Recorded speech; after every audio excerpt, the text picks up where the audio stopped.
করতে বুধবার পূর্ণ কমিশনের সভা যা থাকছে এতে সোনালী নিউজের ঠিক এমন একটি খবর প্রকাশিত হয়েছে আজ 29 ডিসেম্বর একটু আগেই। তো আমরা একটু বিস্তারিত দেখে নেব খবরে কি বলা হয়েছে। সরকারি কর্মকর্তা কর্মচারীদের জন্য নবম জাতীয় পে স্কেল চূড়ান্ত করতে জাতীয় বেতন কমিশনের পূর্ণ কমিশনের সভা আগামী বুধবার 31 ডিসেম্বর সচিবালয়ে অনুষ্ঠিত হবে।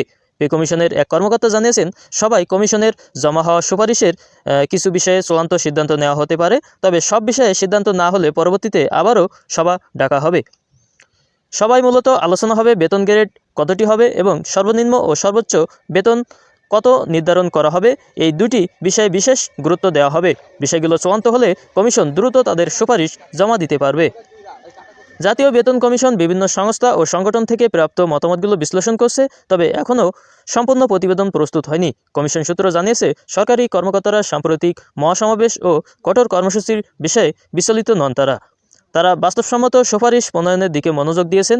প্রতিটি সংস্থা ও দপ্তর সংগঠন থেকে প্রাপ্ত প্রস্তাব গভীরভাবে পর্যালোচনা করে লিপিবদ্ধ করা হচ্ছে। এই কার্যক্রম শেষ হতে আরও কিছুদিন সময় লাগবে। প্রসঙ্গত, সরকারি চাকরিজীবীদের নতুন বেতন কাঠামো প্রণয়নের জন্য গত জুলাই মাসে কমিশন গঠন করা হয়। কমিশনের লক্ষ্য 6 মাসের মধ্যে সুপারিশ জমা দেওয়া। সরকারি কর্মচারীদের দাবি, ডিসেম্বরের 15 তারিখের মধ্যেই নতুন পে স্কেলের গেজেট প্রকাশ করা হোক।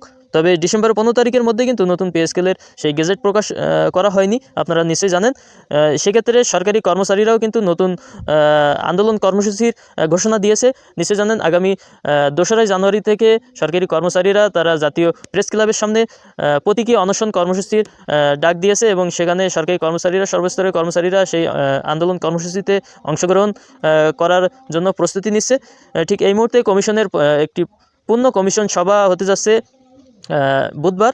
তো এই কমিশন সভায় চূড়ান্ত ফলাফল বা চূড়ান্ত সিদ্ধান্তও হতে পারে কমিশনের সুপারিশ জমা দেওয়ার ক্ষেত্রে, এবং সেদিন নতুন কোনো সিদ্ধান্ত আসতেই পারে কমিশনে।